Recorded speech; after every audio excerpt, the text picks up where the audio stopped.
So what's up, guys? So just wanted to make a video to talk about what the hell has been going on lately. And I posted that article today about Somalia and then the U.S. being involved.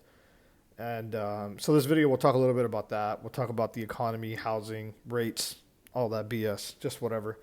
So I don't know. Well, I just been really thinking a lot about, last night when that news had broke. I was like, man, what the hell are we doing in Somalia? Like under the Trump administration, we were on a drawdown. And just to be straight up clear with you guys, Trump did also bomb and have drone strikes. It's just, it really ramped up under Obama. And he caught a lot of heat for that. And it's obviously ramping back up under Biden. And, I just feel like sometimes we just see one side of things and we don't keep an open mind towards things, right? And what the hell do I mean by that? There's no such thing as keeping an open mind for people dying. But I feel like in the real world, there's things that are going to have to happen in order for us to maintain power. And like I listened to Tim Dillon and Joe Rogan podcast the other day, and it's like, I don't think America really has a whole lot of high ground left in a lot of avenues. Especially over the last couple of decades of what we did, with the couple of wars that we started and, millions of people that we displaced or killed or whatever the number count is. And, to a certain degree, that's true. And so, like, in Somalia now, I'm like, what are we doing down there? Yeah, I haven't read too much into it. I just know that the drone strikes have been happening. And I know that they've been really war-torn. And I know that Somalia is actually cut in two. So there's like a Republic of Somalia and there's a regular Somalia. And Somalia doesn't recognize the other one. And it's really just not real organized down there. And apparently there is terrorist groups down there. And, then after listening to that podcast last night, I started thinking about, they bought up 9/11. And I don't even know if I should be talking about this, if I'll get banned or not. But it just was a really interesting point to me that I really just kind of like saw things from a geopolitical point of view for the first time, really versus like, oh, I'm a 9/11 truther or whatever, right? It was like the parties involved and what did they have to gain? The same scenario comes down now, and it was like, yeah, like if you look at it, the bombers from 9/11 were Saudi, and they weren't really tried after, and we never really went after them for anything, and yet we went into Iraq, we went into Afghanistan. And you really look at Iraq, and you look at who's next to Iraq, which is, Iran. And who is one of the biggest threats to Saudi Arabia? And it happens to be Iran. So it kind of like correlates with everything, why we would do that. We don't want the Middle East to get popular. Right? I mean, what the hell am I saying popular? We don't want them to get powerful. Sorry, mix up of words. Because there's somebody else we have to compete with. We already don't like the fact that China's starting to puff their chest out. Imagine if you actually had, all of the Islamic states actually get together and form a country like, like the EU or like America, and they grow Islamic State. Now that's somebody else we have to, potentially contend with and actually come to the table with when it comes to resources and stuff versus pitting them together. And that's what I really think. I mean, we'll never really know, like they said in that podcast too. It's like, we'll really never know the truth about, a lot of things in our lifetime. We could just kind of guess together. But I've started to take a point of view which was like a bigger, like, why is this happening? If you look at Somalia, is it really happening because it's just strictly the terrorist group, or is it something deeper? Is it like because we want our puppet government to stay installed, right? Is that potential group going against Saudis or going against something else that does not align with our interest? That's probably more truth in it to that than it is the other side, I don't know, man. I've just been thinking about that stuff a lot, and I just feel like it's very dismissive if you look at things happening in the world and you're just saying one thing is the root cause. That just doesn't make a whole lot of sense to me. It's kind of like when a child like acts up, right? Or when someone gets in trouble, like a grown adult gets in trouble. It's not just that one act that they commit, or for the child's sake, it's not just that one act. It's a series and a behavior of acts that you have to look at the totality of things. So I don't know why we always gloss over political issues as in just this or just that.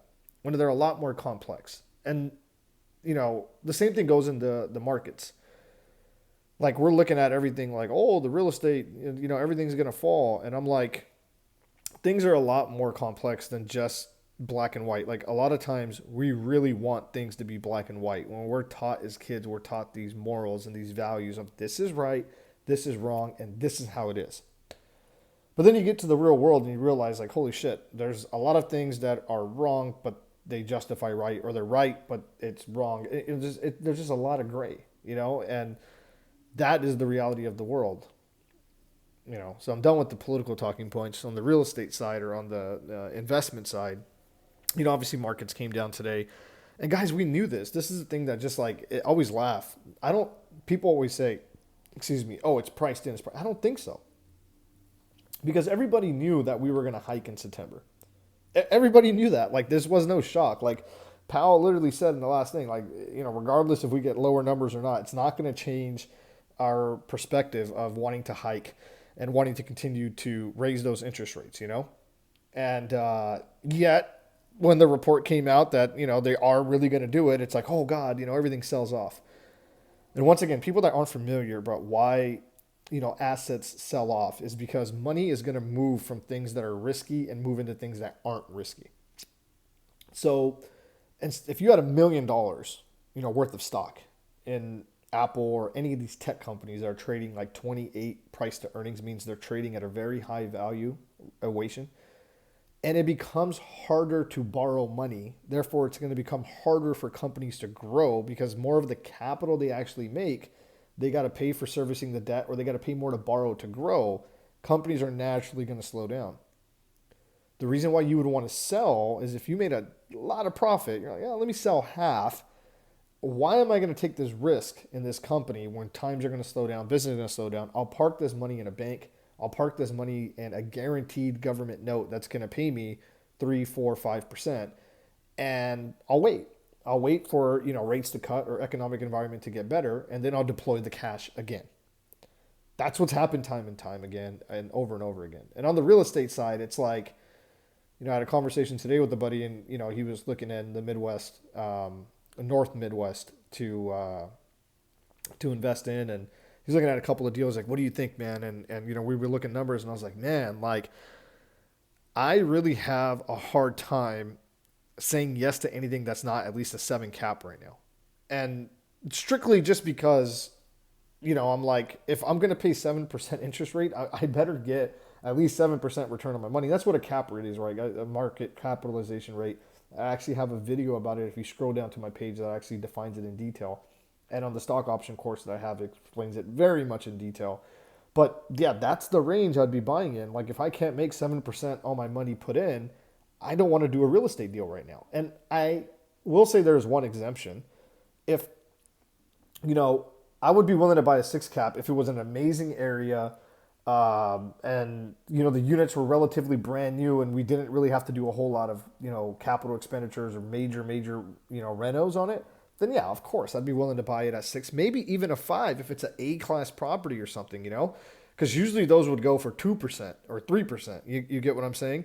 And that would be beneficial because you're not going to put as much capital back in because the place is already good. But you're trying to sell me some shit that's made in 1970, right? That needs more than half the units to be, remodeled and redone. So I'm probably going to have to put $300,000 in, and you're still trying to charge me a major premium. It's like, bro, not going to happen. And it's like, well, when's it going to crash? When's it going to crash? I'm like, I don't think it's going to crash, guys. What's going to happen is inventory is going to sit and people are going to offer a price and we're going to have to meet in the middle.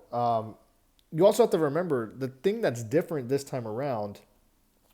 There's a lot of cash on the sidelines. There's a lot of people right now that have a lot of money I know a lot of people lost money in the market, but there's a lot of people that made money in the market that pulled out. There's a lot of money that has, all these business loans that people got. They have that money stashed away. They've also done great and during COVID. Not everyone was bad during COVID, right? All that capital is waiting to be deployed. Everyone's waiting for a deal. So it's like, well, when does the deal come? I think the deal comes when you're ready. I've always said that. And what does that mean? That means if you're happy with the rate of return that you want to get, why does it matter? You're not going to time the buy. If I got a deal, if I had money right now, if I had $1 million right now and I could buy 10 units and it could get me 7%, I'm going to do that deal. I'm not worried about interest rates going to 9, 10, 12, 14, 15% because the way I'm going to structure it is going to be 5 years down the road, right? And I'll worry about it when it gets to that point because if you look at the world as the sky is going to fall, you're probably never going to end up buying anything. And you can't be scared to never, ever pull the trigger, right?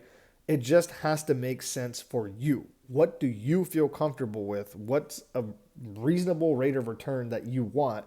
And if the property hits that criteria, you should buy. And the same thing goes for the stock market. Like I think about Facebook a lot too. Like, back when it first IPO'd and I think it was like don't quote me on this, but like 20 or 30 bucks, but I remember it dropped down to like 20 or 24 bucks, right?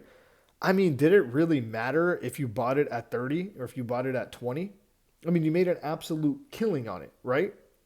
Because you knew what that company was capable of doing, right?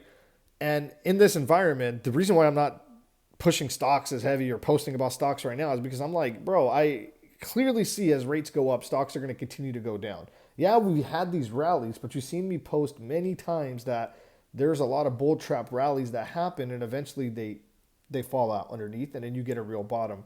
And the thing is we're never going to time the bottom, guys. We're never going to do that.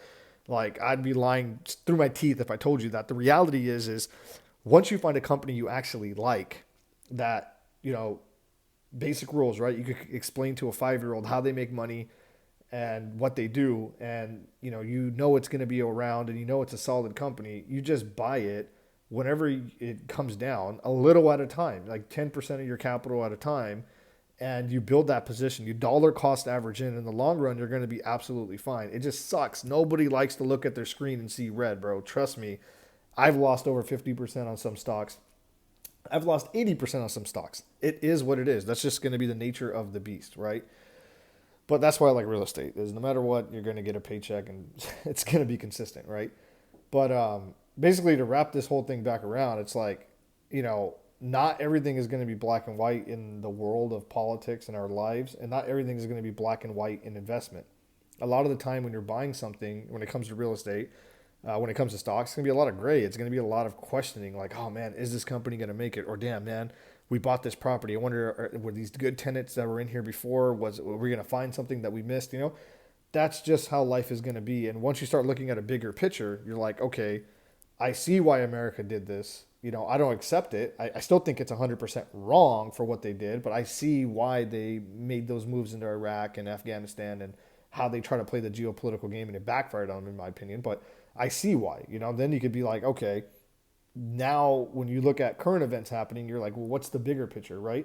When you're looking at an investment, and you're like, okay, where do I see this 5 years from now? You're not necessarily worried about right now. As an investor, you always got to be worried about what the future is going to hold because at the core principle, and one of the core principles is that, right? You put money up today to hopefully make more money in the future. So if in the future you feel like things are going to get better, then you're probably going to buy at a price that you feel comfortable with. Yeah, my bad. I just unloaded a bunch of stuff right here. I just wanted to clear my my thoughts on this real quick. But hey, guys, the site's up. If you haven't taken any of the courses, I recommend you guys check them out. If if you guys want to still join the Discord, I would recommend joining it. It obviously helps me. I make $5 for everyone that joins. 10 if you're a top G. But it's a great place for us to hang out and actually talk and talk about the moves we're making or just ask questions and help each other out. So if you like this video, share it and like it, obviously. And I'll catch you guys next time.